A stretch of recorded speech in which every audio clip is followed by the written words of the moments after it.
E3 just being a few weeks away now, I thought it'd be time to do another speculation video. And on this video, we're going to be looking at no other than The Legend of Zelda and what we can be expecting from Zelda this year at E3. And if this is your first time on the channel, welcome! I'm Falcon Zero. Make sure you hit that like button as it really does help out. Subscribe if you're not already to stay up to date with more videos like this, and throw that massive sword the notification bell. And with that underway, let's look at The Legend of Zelda and what we can be experiencing in probably a few weeks at E3.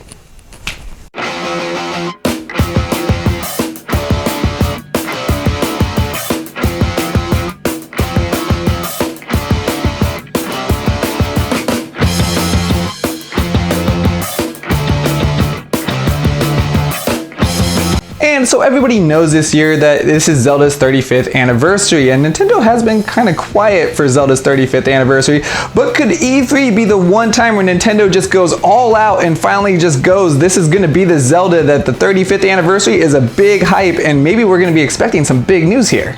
And starting off this video, let's go with the things that I think that are most likely to show up at E3. Now, I think this is finally going to be the time that we get some kind of update on the sequel to Breath of the Wild. And we've been waiting a long time for this. I finally think they're going to shed some light on it, good or bad, but I actually think the news is probably going to be good here, as we'll probably get some gameplay. Hopefully we get a release date for the sequel of this game. And this is where I can kind of draw the line of, is this actually going to be a holiday 2021 game? Or do you think this might fall into the 5th year anniversary of Breath of the Wild and be like a March 2022 game? But I have a feeling that at E3 this year, we're going to get some kind of Breath of the Wild update for sure of Legend of Zelda, and hopefully we get that release trailer and a little bit of gameplay just to kind of see what's going on with this. You know, it's like I want to see like what's going on with a little bit of the story, what's going up with Hyrule Castle because it got lifted up on the ground. Maybe they'll shed a little bit of light on there. Like it's hard to say of how much info they're going to shed on that game, but I think some updates would definitely be fair, and I also think that's definitely in the realm of possibility.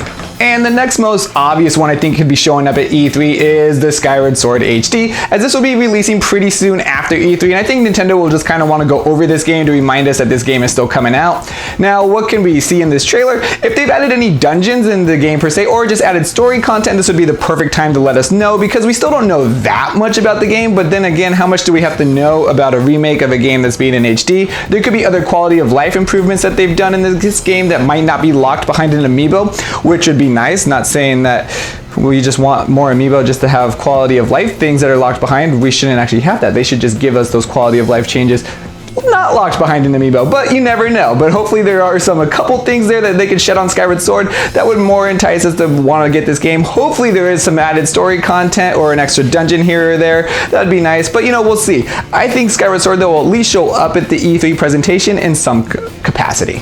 Now into more speculation, as these next ones are things that actually haven't been revealed or released yet on that aspect, but the HD collection of Twilight Princess and Wind Waker, how could we see these? These are the last really big Wii U games that aren't ported over to the Switch, so it'd be really shocking if these games didn't come out for the Switch's lifespan, and what's not a better year to put these games on the Switch is Zelda's 35th anniversary.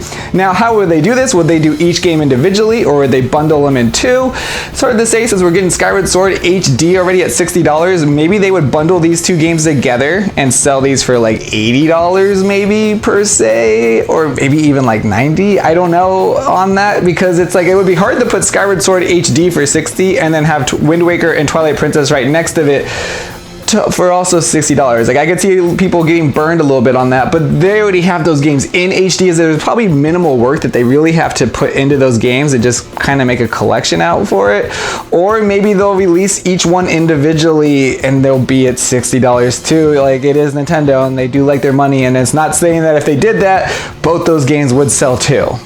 And let's talk about another collection here, as I know Nintendo's just not going to be like collection, Zelda Collection, Zelda Collection, Zelda Collection, but you know, which collection they're going to do, that could really be the factor here of like, what are they really going to say? Now, I've seen other reports of like, there's a Majora's Mask, Ocarina of Time, with maybe tied into the Oracle of Seasons games. You know, that's totally up for debate, but what if they took the 3DS remakes and just kind of put them onto the Switch? So what if we see a Majora's Mask 3D, the Ocarina of Time 3D, and a Link Between Worlds, all those 3DS games on there, and that was into a Switch game, and then they made that $60? That would actually be kind of maybe believable on there, as you'd get 3 3DS games that are ported over to the Switch. They did port over, or not, or Miitopia, which was a 3DS game. They kind of revived that and put that onto the Switch. So maybe that, you know, they are running out of Wii U games, and they want to put Ocarina of Time and Majora's Mask, and maybe not the minimal N64, and they would put the 3DS games on there because those do visually look better, and it would look pretty decent on the Switch. Maybe they would go that route and then put those 3 games on there for a different kind of Zelda collection.